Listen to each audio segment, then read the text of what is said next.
Presentamos a Luis. Buenos días. Preséntame poco, que luego dices demasiadas cosas buenas. Bueno, pues vamos a decir todas las malas, porque nos conocemos como profesionales de la educación durante un tiempo, inspectores, él sigue siendo inspector de educación, yo ya he retirado a mejor vida, pues este retiro es de mejor vida.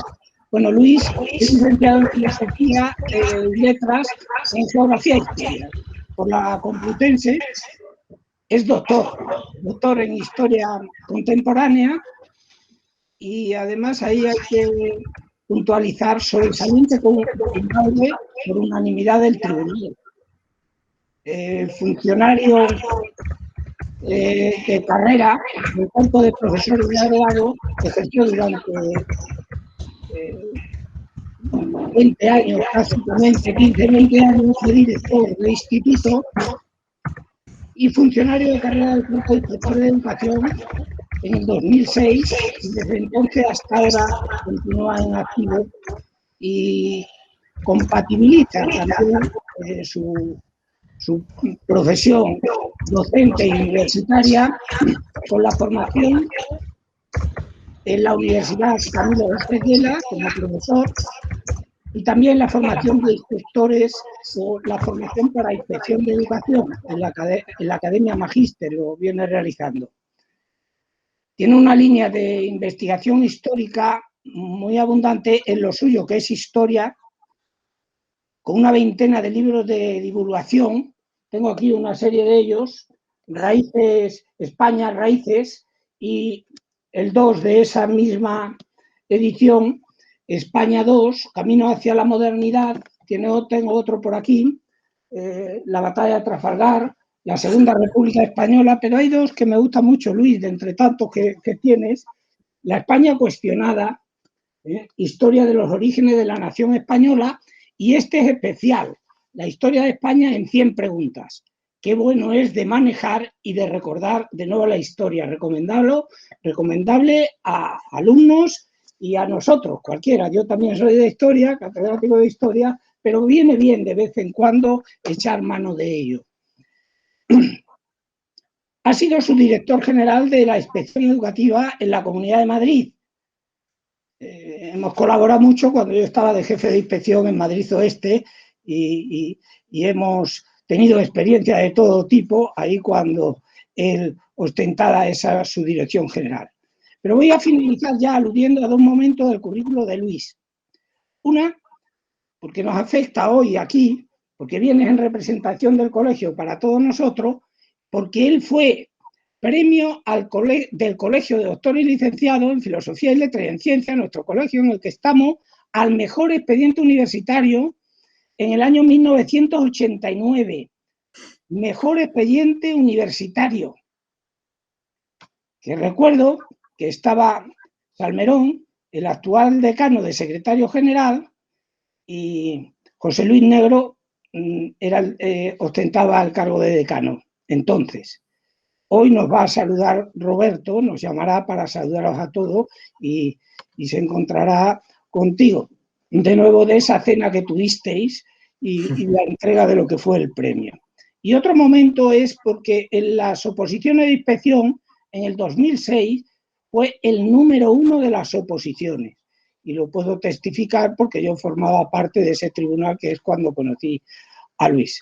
Por tanto, muchísimas gracias, Luis, por aceptar la invitación a participar en este foro desde tu colegio profesional de docente. Y tienes la palabra y podemos comenzar. Bueno, muchas gracias. No me has hecho ni caso, como sueles hacer, y has dicho tantas cosas buenas que ahora las expectativas estarán tan altas que es imposible alcanzarlas. Con lo cual, hombre, yo creo que tenías que haber dicho algo más moderado para que la gente no se esperase mucho. Así que, bueno, vamos a intentarlo de todas maneras. Sobre todo, muchas gracias por haberme dado la oportunidad de estar aquí con vosotros esta mañana. Y bueno, espero que lo que os tengo que decir, pues os guste, ¿no? Bueno, el título de la ponencia, creo que lo estáis viendo ya, supongo, es la autonomía escolar como solución a los retos de la sociedad actual. ¿Qué es lo que pretendo con esta ponencia? Poner en relación básicamente las características de esta sociedad en la que nos vemos obligados a vivir nosotros, pero que desde luego se van a ver obligados a vivir con mucha más intensidad nuestros hijos, la relación entre esto y las características de nuestro sistema educativo y en concreto nuestros centros. Es decir, cómo deben ser nuestros centros para hacer frente a los retos de esta sociedad que cambia a este ritmo tan acelerado, que se está convirtiendo en algo completamente distinto de aquello en lo que nosotros crecimos, con unos parámetros tan diferentes a los que nosotros estamos acostumbrados a movernos. Y buena prueba de ello es lo que estamos haciendo hoy aquí, que es hablar a través de una pantalla que nos pone en contacto a kilómetros de distancia en nanosegundos, ¿no? ¿Cómo son las sociedades actuales? Hay muchas clasificaciones, hay diversos autores que han reflexionado sobre ellas, que han dado calificativos diferentes a la sociedad actual. Yo prefería, para tardar menos y dedicar a esto el tiempo necesario, pero no demasiado, limitarlo a 4 rasgos que creo que las definen sobradamente y que son los más relevantes para lo que se refiere a nuestros centros educativos. Sociedades que son heterogéneas, cambiantes, globalizadas y tecnificadas. Vamos a ver qué supone cada uno de estos rasgos de la sociedad y de qué manera debemos darle respuesta a través de la autonomía de nuestros centros, que es el tema de la ponencia de hoy. ¿Por qué son sociedades heterogéneas? Bueno, la heterogeneidad no es un rasgo exclusivo de la sociedad contemporánea, pero podremos decir que la heterogeneidad antes era una excepción y ahora es la norma. Sociedades heterogéneas han existido. La Roma imperial era una sociedad muy heterogénea, también la Babilonia del primer milenio antes de Cristo o la Alejandría, que fundada por Alejandro en el norte de Egipto en el siglo IV antes de nuestra era. Eran sociedades o microcosmos que mezclaban grupos sociales, grupos humanos de distintas lenguas, de distintas creencias, de distintos valores y actitudes, pero nunca como hoy en día. La sociedad actual tiene un nivel de convivencia de distintas culturas, tradiciones, lenguas, sensibilidades y sobre todo valores y actitudes como nunca ha sucedido en la historia y además se va incrementando como resultado de la descomposición de los sistemas filosóficos y religiosos tradicionales, de la máxima movilidad física de las personas, de la comunicación intensa entre personas ubicadas a miles de kilómetros de distancia. Todo ello hace que esté cambiando también la actitud ante la diferencia, que podríamos resumir en la transición del multiculturalismo al interculturalismo. No solamente se trata de respetar a los otros, sino de enriquecernos con ellos, de interactuar con ellos, máxime cuando el Estado ya ha renunciado a imponer una cultura monolítica. Y esto es así tanto en los países avanzados, donde la diversidad es fruto de la historia y de las migraciones, como en países menos avanzados, donde la diversidad es fruto de la propia historia, porque son en la mayoría de los casos países artificiales creados sobre el mapa con escuadra y cartabón, que incluyen grupos étnicos y culturales muy distintos. Dentro de esta diversidad a nadie se le oculta que el fenómeno del plurilingüismo es quizá el que más retos plantea, no solo porque es necesario dominar un idioma o dos que sirvan de herramienta internacional de comunicación, sobre todo el inglés, cada vez más el español, por supuesto, sino porque los inmigrantes proceden de regiones y países tan distintos que el número de idiomas con el que nos podemos encontrar de origen es muy grande.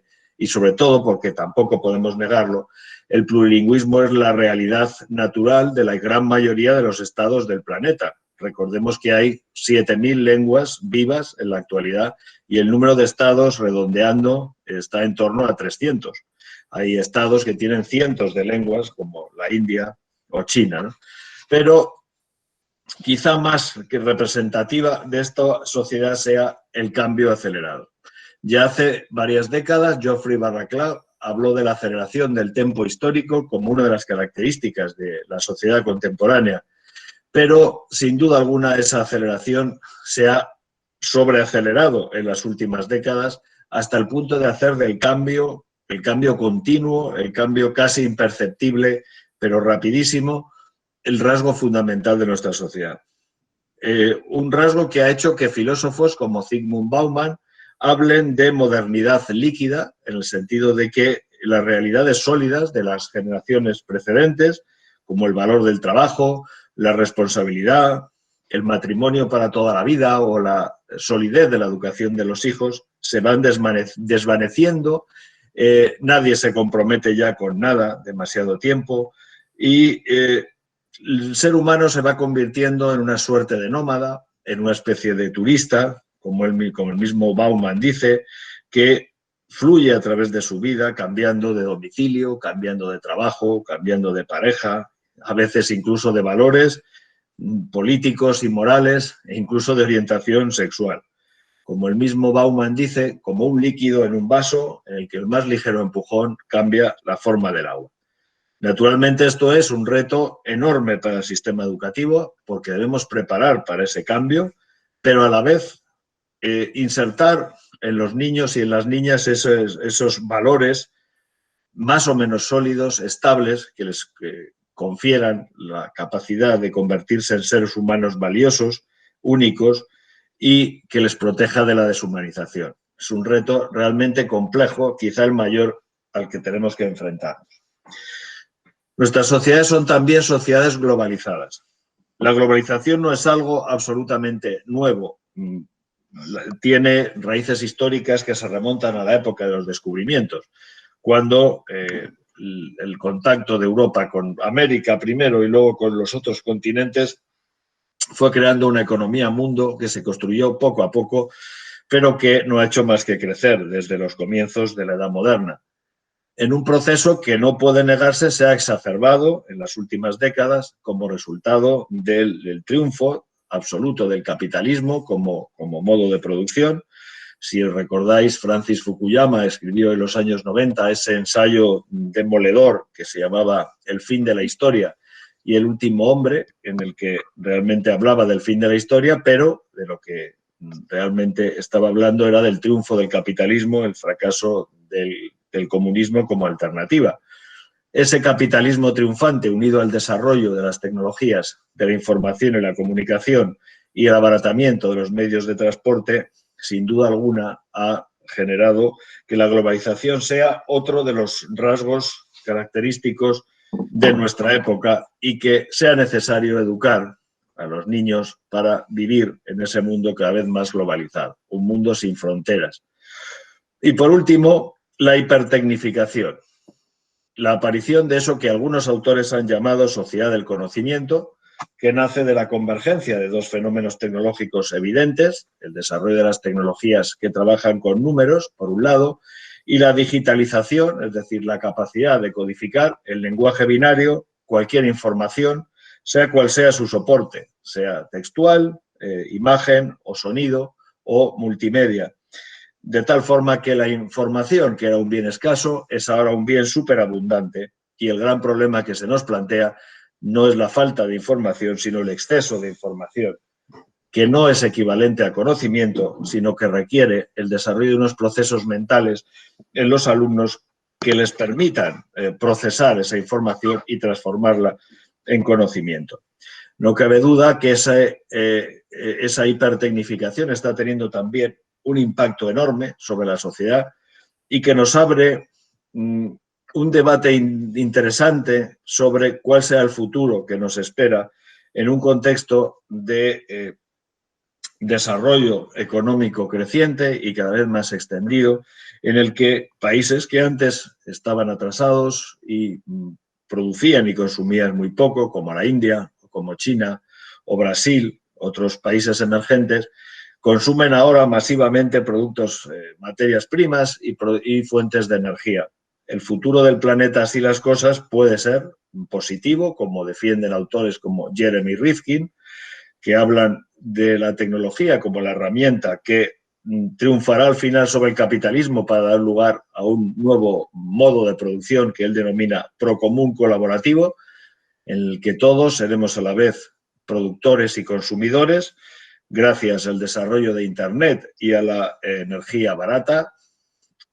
Cuando se implanten sistemas, cuando progresen fuentes de energía que ahora están empezando a desarrollarse.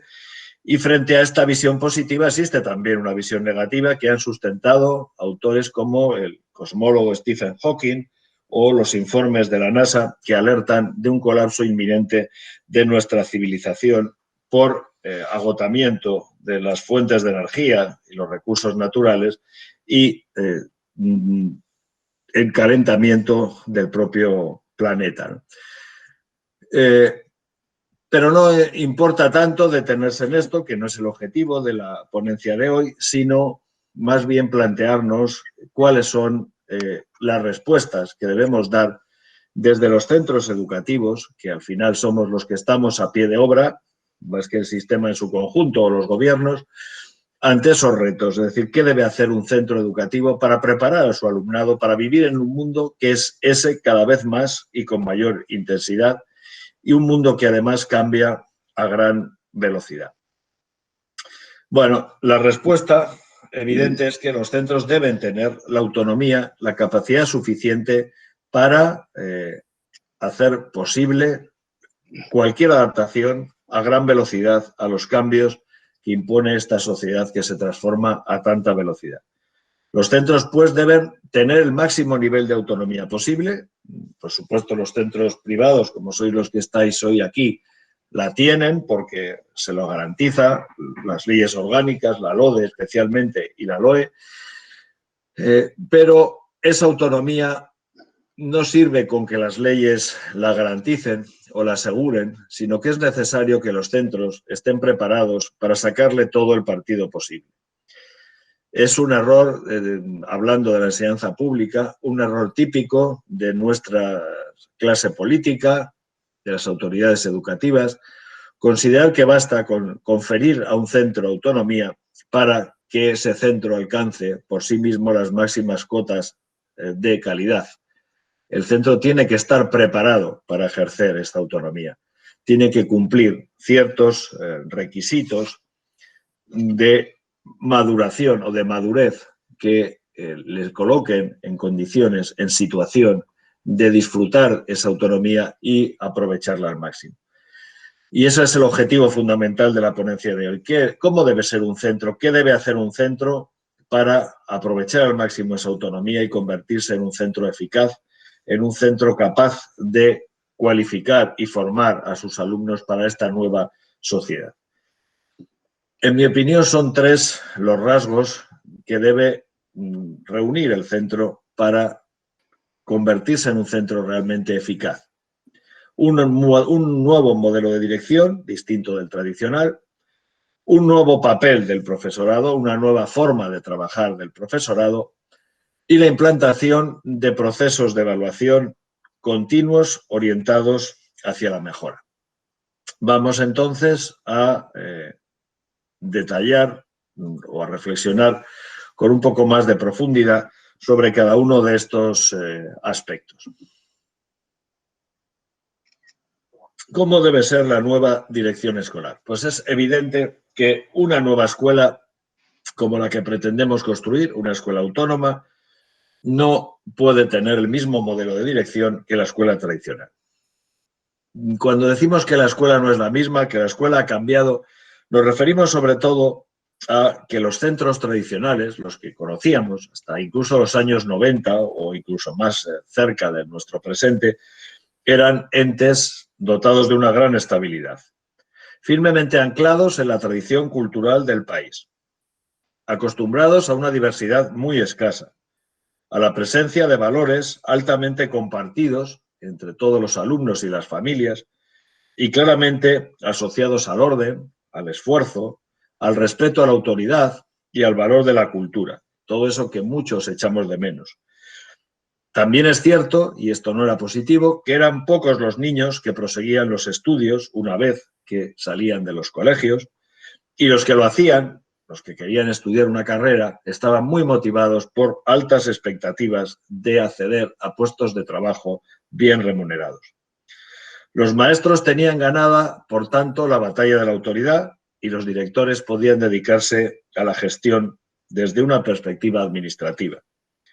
Pero todo ha cambiado radicalmente. La educación obligatoria se ha extendido, conviven en los centros alumnos forzados a estar donde no quieren estar, con otros que están todavía motivados para el estudio, aunque no saben si ese estudio les va a garantizar buenos salarios en el futuro. Los currículos han cambiado porque ya no es necesario formar solo a los niños desde el punto de vista académico, sino desde todos los puntos de vista que conforman la persona humana. La unanimidad en torno a los valores tradicionales se ha perdido y ha dejado paso a la convivencia, como decíamos, de valores muy distintos, donde la permisividad, la tolerancia, la participación, los derechos, la igualdad o la diversidad han sustituido al orden, a la autoridad y al esfuerzo. Y de esa manera es imposible plantearnos que los profesores o los directores puedan hacer lo mismo que venían haciendo.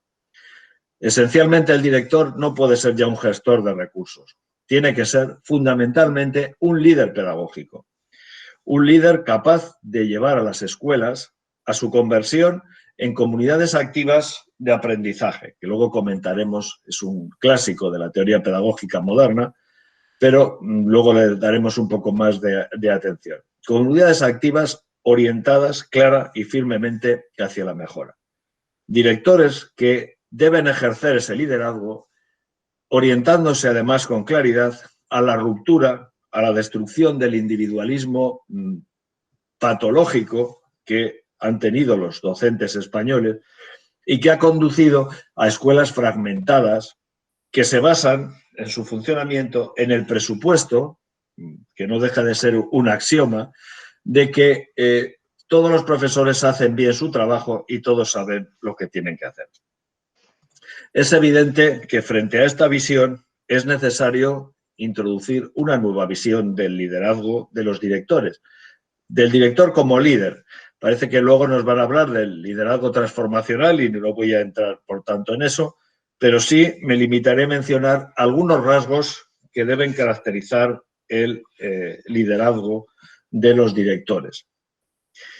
El director tiene que poseer una visión clara de hacia dónde quiere llevar el centro. Es el capitán de un barco que debe tener claro su destino, que debe conocer su rumbo y debe ser capaz de llevar con firmeza el timón para que la tripulación del barco se sienta segura y sepa que al mando de la nave hay una persona que sabe lo que quiere y sabe cómo hacerlo. No hay nada más motivador que alguien que cree en lo que está haciendo, que se entusiasma con ello y que es capaz de transmitir ese entusiasmo a las personas que tienen que seguirle o que al menos tienen que trabajar con él. En segundo lugar, ese liderazgo debe ser capaz de asegurar el desarrollo profesional de los profesores. No se trata de crear profesores pasivos que se limiten a escuchar y obedecer, sino al contrario, profesores sumamente cualificados, que tengan ideas propias, que sean capaces de debatir en torno a esas ideas y ponerlas luego en práctica de forma autónoma. Autónoma pero transparente, porque, desde luego, las clases no pueden ser cantones independientes. La organización de los centros debe ser rediseñada para evitar que rebrote ese individualismo que todos los profesores parecemos llevar en los genes. Y es necesario, por tanto, que profesores y profesoras se acostumbren a trabajar juntos, a debatir con transparencia, a intercambiar conocimientos y experiencias, a llegar a acuerdos y aplicar esos acuerdos para la mejora del aprendizaje de los alumnos. Y naturalmente eso hace necesario crear las estructuras que lo hagan posible. Espacios en lo que se refiere al horario, lugares donde sea posible, herramientas tecnológicas que lo posibiliten también, ¿no? Por último, ese nuevo liderazgo pedagógico positivo que deben ejercer los directores debe orientarles a asumir un papel protagonista en los procesos de enseñanza-aprendizaje. Es obvio, lógicamente, que el liderazgo del director de alguna manera es un liderazgo indirecto desde el punto de vista pedagógico. No es el director el que tiene que dar clase, son los profesores. Pero tampoco el director puede inhibirse en la tarea de conocer lo que se está haciendo en las aulas, lo que los profesores hacen y cómo lo hacen, conociendo el trabajo de cada uno, ayudándole, corrigiéndole en ocasiones y siempre motivándole, pero en ningún caso pensando que todo está resuelto porque los profesores saben lo que hacen. ¿Cómo debe ser ese nuevo profesorado, que sería el segundo rasgo de estos centros verdaderamente capacitados para la autonomía y verdaderamente capaces de dar respuesta a los retos de esta sociedad en la que nos vemos obligados a movernos cada vez más?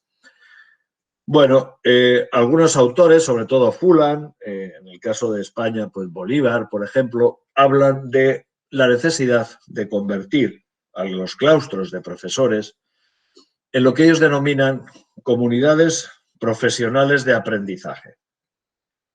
¿Por qué esos tres rasgos? Comunidad de aprendizaje y profesional. No se trata de palabras elegidas al azar. Son tres palabras que definen con claridad de lo que estamos hablando. Los claustros no son comunidades por definición, sino muchas veces sumas de individuos que trabajan de espaldas unos a otros o que hablan y se reúnen con los oídos cerrados y la boca abierta, acostumbrados a oír poco y a no recibir las sugerencias y las críticas de los demás con un espíritu abierto y orientado hacia la mejora.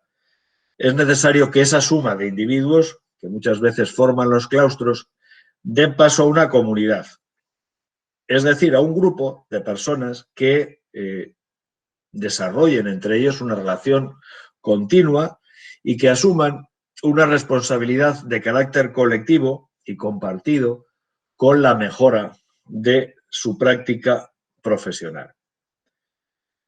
Pero, en segundo lugar, es una comunidad de aprendizaje. Es decir, ese grupo de personas que han asumido esa responsabilidad colectiva lo hacen con la intención de aprender, de perfeccionarse todos y cada uno de ellos como profesionales, de ser cada día mejores profesores y, a través de esa mejora, transmitir lo aprendido a los alumnos para facilitar el aprendizaje. En ese marco de esa comunidad de aprendizaje, prácticas como la investigación o la experimentación tendrán un lugar prioritario, porque no se trata únicamente de aprender lo que está en los libros, de leer lo que otros han escrito y aplicarlo ciegamente.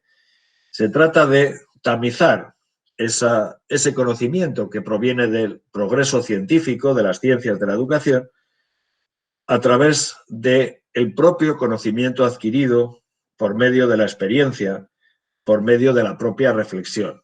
Intercambiar todo ello en un debate libre, en un debate abierto, donde todos sean verdaderamente escuchados y todos partan de la base de que cada persona, incluso la más reciente, el profesor más joven, tiene algo que enseñar, incluso el profesor más viejo tiene algo que aprender. Y de eso se trata. Se trata de que la comunidad sea, en tercer lugar, profesional. Es decir, que los profesores asuman que el trabajo que realizan es especialmente cualificado, que no lo puede realizar cualquiera, pero también tengan respeto por ese carácter profesional, que no caigan en la inercia, que entiendan que la actualización continua, como dice la propia ley, no solo es un derecho, sino también es una obligación. Máxime cuando esta sociedad que cambia de forma tan rápida exige cambios continuos también en la forma de enseñar y en la forma de aprender, en la forma de plantearnos el currículo, la relación entre el profesor y el alumno y el concepto de la propia escuela. Otros autores, Bolívar, por ejemplo, ha realizado una síntesis sobre las principales investigaciones en torno a este concepto de comunidad profesional de aprendizaje y ha llegado a la conclusión de que esas investigaciones se desprende un cierto consenso acerca de los requisitos que deben cumplir las comunidades de aprendizaje. Y él habla fundamentalmente de siete requisitos. En primer lugar, la presencia de una visión y unos valores compartidos centrados en el aprendizaje. ¿Qué significa esto? Pues que para que una comunidad docente funcione, los miembros de esa comunidad deben compartir al menos unos presupuestos básicos sobre el alumno, el papel que el alumno tiene, el proceso de enseñanza-aprendizaje, el papel que el profesor debe desempeñar, compartir una idea por lo menos global sobre lo que los alumnos deben saber o deben aprender y asumir todos ellos una responsabilidad colectiva al respecto. En segundo lugar, deben estar abiertos a practicar un continuo intercambio de buenas prácticas entre ellos, de tal manera que el aprendizaje de cada uno de ellos se convierta en aprendizaje de los demás. Lógicamente, 20 remeros remando en la misma dirección mueven la nave mucho más rápido que si solo remaban unos cuantos y otros descansan. Y no digamos que en la situación en la que no deja de ser cierta y a veces se da, cada uno rema en una dirección diferente, de forma que esfuerzos muy grandes se anulan entre sí y generan inmovilismo. En tercer lugar, la responsabilidad colectiva por el aprendizaje. Hay que romper la idea de que yo soy el responsable de que mis alumnos aprendan. Yo soy el responsable de que mis alumnos aprendan y los tuyos también, y tú respecto a los míos. La responsabilidad es colectiva y es compartida, de tal forma que el profesor debe priorizar ese aprendizaje del alumno sin que ninguno se quede atrás, considerando que el problema que su compañero tiene es también su propio problema. Con ello está relacionada la interdependencia profesional. Es decir, el problema lo tenemos todos y todos dependemos unos de otros. Por eso debemos abordar los problemas de forma conjunta, tratar de darles una resolución conjunta, porque puede que el problema que hoy se me manifiesta a mí, mañana se ponga de manifiesto en tu clase, y sin duda alguna se trata de problemas que existen y que están ahí.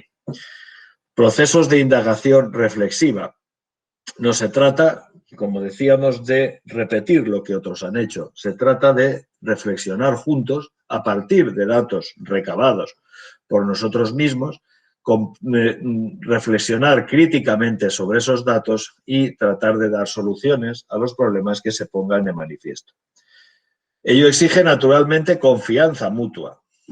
Confianza para decir la verdad, para decir a otro lo que creemos que hace mal y para asumir que nos digan a nosotros lo que tenemos también que mejorar. Puede que esto dé lugar a conflictos, naturalmente. Donde hay más de un ser humano, hay siempre conflicto.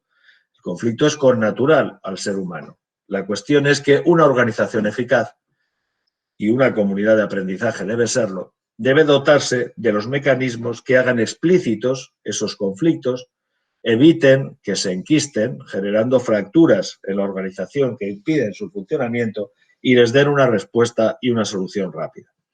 Y por último, la comunidad del docente, la propia escuela, no puede cerrarse a su entorno. Y hoy en día, cuando hablamos de entorno, hablamos del mundo. En la escuela y los profesores dentro de ella deben establecer redes con otras escuelas y otros docentes, no solo en su propio entorno, sino fuera de su ciudad, de su país, incluso en el mundo entero. Y no solo entre profesores, sino con otras personas u otros colectivos orientados al aprendizaje. Bueno, por último decíamos que es necesario para que la autonomía funcione, para que dé lugar a un centro de calidad, a un centro eficaz, asumir la necesidad de una evaluación continua que haga posible la mejora continua de la práctica docente y de los resultados del centro. Evaluación y planes de mejora son realidades inseparables. Pero elaborar un plan de mejora no siempre es tan fácil como pueda parecer. No basta con determinar objetivos y valorar al final del curso si los hemos conseguido o no. En mi opinión, es necesario llevar a la práctica sucesivamente 6 pasos, todos ellos imprescindibles, todos ellos necesarios para asegurar la eficacia de los planes de mejora, para prevenir que esos planes sean simplemente papel mojado, que no se cumple nunca del todo y que muchas veces llevamos a cabo porque sentimos que nos obligan o que es imprescindible, pero sin creérnoslo demasiado, sin acabar de confiar del todo en la eficacia de este tipo de documentos. En primer lugar, es absolutamente imprescindible partir de un diagnóstico certero de la situación del centro. Consideremos que el centro de alguna manera es como un enfermo, o por lo menos una persona, un ente que puede mejorar. Y cuando un enfermo va al médico, lo primero que hace el médico es diagnosticar su problema, su enfermedad. Para ello tiene en cuenta una serie de datos, una serie de indicios, eso que en medicina se llaman síntomas, pero llamémosle en educación simplemente datos. ¿Cómo conseguir esos datos que nos van a permitir diagnosticar adecuadamente el punto de partida, la situación en la que se encuentra el centro? Pues siguiendo una serie de consejos. Primero, el análisis de la realidad debe ser lo más global y lo más participativo posible. Es decir, tenemos que recabar datos de la mayor cantidad posible de fuentes y datos que sean de la más diversa naturaleza que podamos conseguir. Desde luego, resultados académicos del alumnado en las evaluaciones que nosotros hacemos en el centro. Resultados de posibles evaluaciones externas, sin mitificar su valía ni tampoco descartarla. Es un dato más. Datos de asistencia, de convivencia, datos de la prueba de acceso a universidad si damos bachillerato, las memorias, la evaluación específica de cada proyecto, encuestas de opinión, valiosas pero nunca únicas. Está claro que todo ello nos va a proporcionar una inmensa cantidad de datos que luego tendremos que someter a análisis. Ese análisis, por otra parte, debe ser a la vez sincrónico y diacrónico. Es decir, debemos compararnos con otros centros que tengan unas características homologables al nuestro, que tengan un contexto socioeconómico similar y, por tanto, se enfrenten a problemas parecidos con alumnos semejantes y familias similares. Y ese análisis también debe extenderse a nuestro propio centro comparado con años anteriores, análisis diacrónico. ¿Cómo hemos ido evolucionando en los últimos años? ¿A qué se deben las mejoras o los empeoramientos que hemos conseguido? Distinguiendo siempre lo que es una tendencia estable de aquello que es un fenómeno episódico, que ocurre en un momento determinado, que es puntual y no se repite. Por eso el análisis no debe ser solo sincrónico, sino también diacrónico. Es muy importante, en tercer lugar, que los datos en que basemos el análisis sean cuantitativos. Las encuestas son útiles, pero dejan de serlo si únicamente nos basamos en encuestas, porque lo que las encuestas nos enseñan es la percepción de la realidad, no la realidad misma. Solo valiéndonos de datos cuantitativos, además, podremos valorar luego hasta qué punto conseguimos los objetivos que hemos determinado, puesto que es mucho más fácil comparar números que impresiones. La evaluación externa no puede ser tampoco la única fuente para elaborar un plan de mejora, aunque la Administración parece que es lo que piensa en los últimos años. La evaluación externa es una visión parcial de la realidad, incompleta. Hay que completarla con todas las fuentes que estamos mencionando para asegurarnos una visión realista del centro. Además, por supuesto, es necesario prestar atención al contexto socioeconómico. No debemos olvidar que, aunque nos duela y se nos revele nuestra sangre de docentes cuando oímos esto, el informe Coleman de 1966, que tiene ya 54 años, 54-55, afirmó, y nadie ha sido capaz todavía, a pesar de movimientos como el de Escuelas Eficaces y otros posteriores, nadie ha sido capaz todavía de rebatir sus conclusiones que el factor predictivo más importante del rendimiento escolar era el contexto socioeconómico del centro. A mayor abundamiento, el informe PISA del 2006 afirmaba todavía que el 50% del rendimiento de los alumnos se explicaba y se explica por la posición social de su familia, un 18% por la composición social de las otras familias del centro y solo un 6% se podía atribuir al impacto de las características didácticas y organizativas. Y lo que es más gracioso, un 26% ni siquiera tenía explicación. Pero esto no debe desanimarnos. Puede ser que sea un hecho cierto, pero aún así tenemos un margen de maniobra. Nuestro trabajo es hacer las cosas lo mejor que sepamos hacerlas. Nos puede ayudar en este diagnóstico también contar con alguna herramienta de tipo técnico que nos permita llegar a conclusiones más fiables. El más conocido o la más conocida de estas herramientas es el célebre análisis DAFOR, que, como sabéis, es el acrónimo de debilidades, amenazas, fortalezas y oportunidades.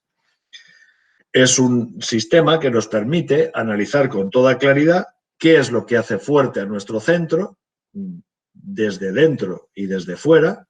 Las fortalezas son las características y habilidades favorables propias y las oportunidades son las que el entorno nos ofrece, pero también lo que nos hace más débiles. Debilidades cuando se trata de problemas internos de nuestro centro y amenazas cuando vienen desde fuera.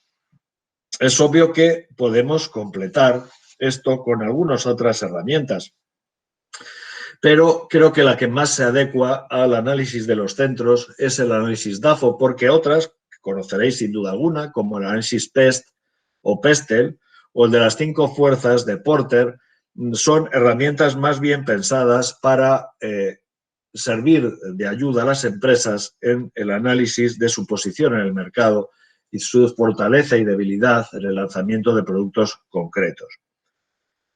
Pero lo más importante es tener en cuenta que esta fase de diagnóstico es quizá la más débil del diseño de un plan de mejora, porque planean sobre el proceso en ese momento amenazas muy serias.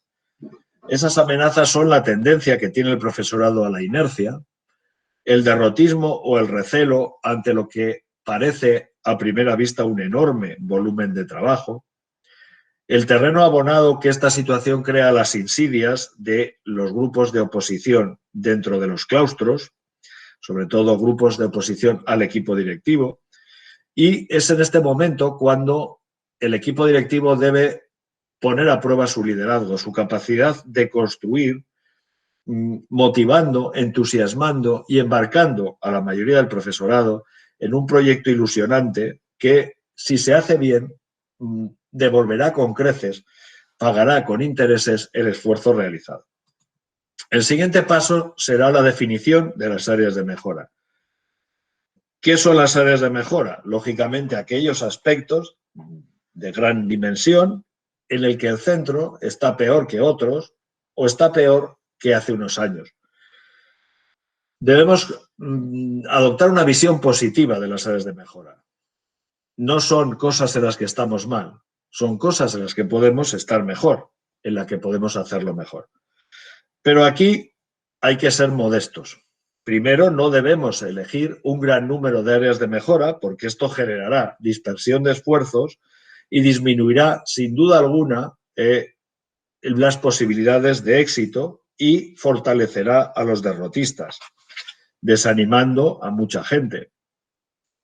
Es necesario, por tanto, elegir pocas áreas de mejora, no más de 2, y sí podemos plantearnos varias y secuenciarlas en el tiempo para años posteriores, priorizando en el presente las que consideremos más necesarias. También podemos optar por incluir en alguna que nos parezca más fácil con la finalidad de reforzar la motivación, porque obtener premios a corto plazo sin duda alguna anima a proseguir con el esfuerzo y a conquistar premios a largo plazo. Cada centro debe determinar, en función del análisis que ha hecho, cuáles son esas áreas de mejora. Pero hay algunas, como las que tenéis ahí, que suelen ser las que concitan el mayor interés. La organización del centro, las tareas de cada uno y de cada colectivo, la planificación del trabajo, gestión de procesos, relación entre las personas, resultados académicos, absentismo escolar, convivencia. Bien, hemos diseñado ya o hemos determinado 2 o 3 como mucho áreas de mejora y llega el momento de poner en relación cada área de mejora con objetivos concretos. Las áreas de mejora son muy amplias. Por ejemplo, una área de mejora podrían ser los resultados en las áreas instrumentales en sexto de primaria, en lengua y matemáticas. Debemos, sin embargo, fijar objetivos para esa área de mejora. Pero ¿cómo deben ser estos objetivos? Aquí es muy habitual, los inspectores cuando revisamos planes de mejora del centro, observamos a veces ese error, es habitual encontrarnos muchísimos objetivos que a veces son ambiguos, que son difíciles de medir. Para que un objetivo sea claro, es necesario que sea realmente eficaz, es necesario que cumpla 4 condiciones. Primero, debe ser claro, es decir, que todo el que lo lea debe interpretar exactamente lo mismo, sin ninguna ambigüedad posible. Por ejemplo, todo el mundo sabe lo que es un círculo. Nadie puede interpretar que un círculo es un triángulo. Pero si decimos objeto de formas suaves, ahí la claridad se diluye, porque lo que es suave para uno, para otro puede ser abrupto. En segundo lugar, el objetivo debe ser pertinente, es decir, oportuno, relacionado con las necesidades objetivas del centro. Es decir, si los alumnos en sexto obtienen una tasa de aprobados en lengua y matemáticas en torno al 50%, es evidente que mejorar esos resultados es pertinente porque el centro lo necesita. En tercer lugar, deben ser cuantificables, es decir, los tenemos que poder medir con precisión. Y medir con precisión significa que, evidentemente, tiene que vincularse con datos numéricos. Por ejemplo, si determinamos que el objetivo es mejorar la educación formal de los alumnos, pues nos vamos a encontrar con un objetivo difícil de cuantificar, difícil de medir. Sin embargo, si decimos que el objetivo es reducir en 20 puntos la tasa de suspensos de lengua en sexto, es claramente cuantificable. Y por último, los objetivos deben ser verificables de forma objetiva. Es decir, no deben basarse en la percepción de las personas. No debemos recurrir a una encuesta para ver si hemos alcanzado el objetivo, sino simplemente recurrir a un dato que pueda compararse con otro dato. Un tema importante es responder a la pregunta del grado de ambición que deben tener esos objetivos. ¿Cómo saber si el objetivo que me planteo es demasiado ambicioso o por el contrario es demasiado modesto? Bueno, hay que buscar el punto medio. Un objetivo demasiado ambicioso puede llegar a ser realizable y genera frustración y desánimo en el claustro. Un objetivo demasiado modesto puede generar inercia y hacer que las personas no se esfuercen. Más importante todavía, ¿cómo medir si he conseguido o no los objetivos? Es necesario para ello definir indicadores de logro, es decir, medidores de carácter cuantitativo que permiten relacionar 2 variables para determinar si las acciones que hemos diseñado han conseguido lograr o no el objetivo. Cada objetivo debe tener, pues, por lo menos un indicador de logro. Ese indicador de logro, además, y esto es muy importante, debe ser preferiblemente cuantitativo. No cabe descartar completamente los indicadores cualitativos tipo encuesta, pero son peligrosos en el sentido de que hacen recaer demasiado sobre la percepción y esta es siempre subjetiva. Incluso una media de percepciones subjetivas, que es lo que es en realidad una encuesta, no deja de ser subjetiva a su vez. Volviendo al objetivo anterior y al área de mejora de las áreas instrumentales, decíamos, por ejemplo, el objetivo, mejorar los resultados de los alumnos de sexto de primaria en la evaluación final de lengua. Podemos determinar un indicador de logro que sea incrementar en 20 puntos porcentuales la tasa de aprobados. Bien, ahí está claro. ¿Cuándo habremos conseguido el objetivo de mejorar los resultados de lengua? Cuando los aprueben 20 puntos porcentuales más que el año anterior. Es decir, si partíamos de un 50%, habremos conseguido el objetivo si alcanzamos un 70% o más. No un 20% más, 20 puntos porcentuales más. Ya no hay duda posible. Ya no hay lugar para la ambigüedad. No hay nada que discutir. O se alcanza o no se alcanza. Y algo no menos importante. Los objetivos deben ir acompañados de una serie de actuaciones orientados a conseguirlos. Ahí es donde está el verdadero plan de mejora, en la letra pequeña. Pero esas actuaciones deben precisarse al máximo. Cada actuación debe desglosarse en tareas concretas. Cada tarea debe ser atribuida a un responsable, debe ser planificada, temporalizada y debe incluso designarse un responsable del seguimiento de la tarea, de tal forma que alguien se ocupe de verificar si el responsable de la tarea la está llevando a cabo. En última instancia, habría que determinar también qué recursos vamos a necesitar, qué infraestructuras, con qué frecuencia nos vamos a reunir para evaluarla, qué criterios vamos a utilizar para esa evaluación y, desde luego, será necesario que dentro del equipo directivo haya alguien que se encargue de supervisar. Por último, será fundamental seleccionar adecuadamente los responsables de las tareas que consideremos necesarias para llevar a cabo el plan de mejora. Esto es uno de los grandes retos a los que se enfrentan los directores, los equipos directivos en general.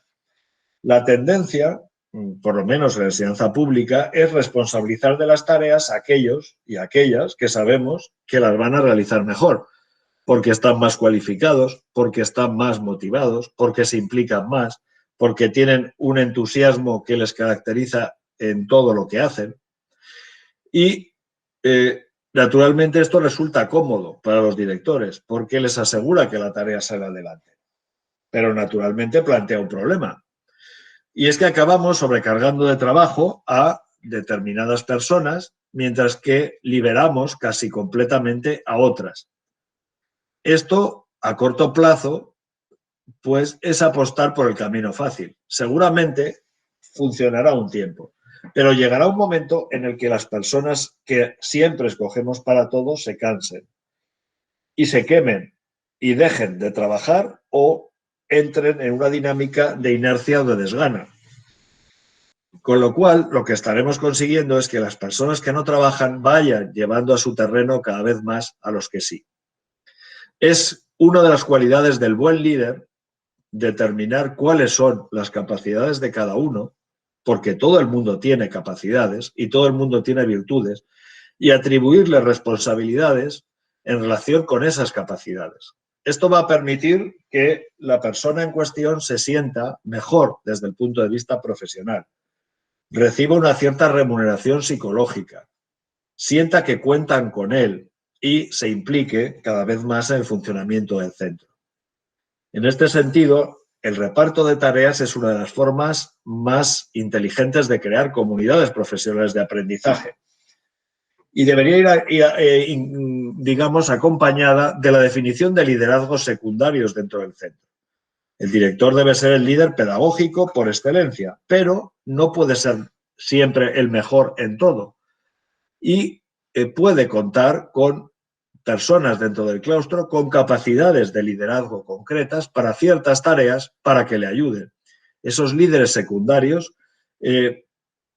así se verán también motivados y muchas veces neutralizados porque una persona con talento de líder se siente frustrada si no se le deja liderar de alguna manera y puede pasarse a la oposición y puede comenzar a minar el trabajo del equipo directivo. El liderazgo compartido en este sentido actúa como una especie de red de estructuración de la organización que facilita su funcionamiento y en última instancia hace que los centros se vayan convirtiendo en esas redes, en esas comunidades profesionales de aprendizaje que creo son las únicas que pueden asegurar que la autonomía que se confiere a los centros desde la normativa vigente de verdad se convierta en un factor de calidad.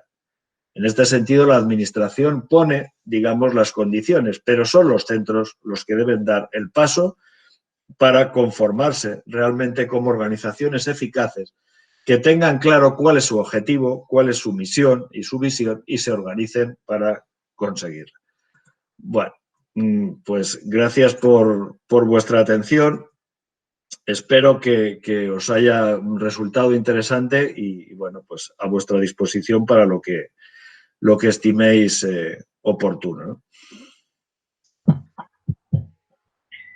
Luis, muchísimas gracias por tu excelente exposición, clara, precisa, con un montón de ideas muy, muy valiosas y que además enlaza también con los temas que vamos a discutir hoy, que nos van a presentar Juan Luis y las personas que nos acompañan hoy del Colegio Beata Filipina. Muy enriquecedor y muchísimas gracias porque va muy en la línea de lo que hemos venido discutiendo también en sesiones anteriores. De hecho, en la sesión anterior estuvimos hablando de la evaluación del desempeño, que también tiene mucho que ver con esa gestión del personal de la que has hablado y que has puesto como uno de los puntos importantes en el análisis de nuestra mejora continua. Así que darte las gracias y yo voy a abrir micrófono porque me imagino que tendrán preguntas, observaciones para ti nuestros participantes de esta mañana. Pues nada, vamos a ver que seguro que todos tienen algo muy interesante que aportar.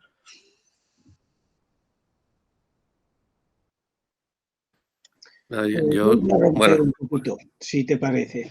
¿O quiere Juan Luis? Venga, adelante. No, si yo simplemente era... No, a mí me ha encantado la presentación, Luis. O sea, me ha parecido fantástica y además creo que es la solución que arreglaría, o sea, lo que planteas arreglaría la educación en España y casi arreglaría el país, yo creo. O sea, es que es algo que es fundamental. O sea, la autonomía y el asumir que estamos, es verdad, en una sociedad diferente y que tenemos que hacer proyectos educativos diferentes a lo que estábamos haciendo, ¿no? Y adaptarnos de verdad a esta sociedad, pero adaptarnos de una manera global. O sea, yo lo que a mí me parece es que en los centros se abre un melón de hacer proyectitos y hacer cosas cosas sueltas.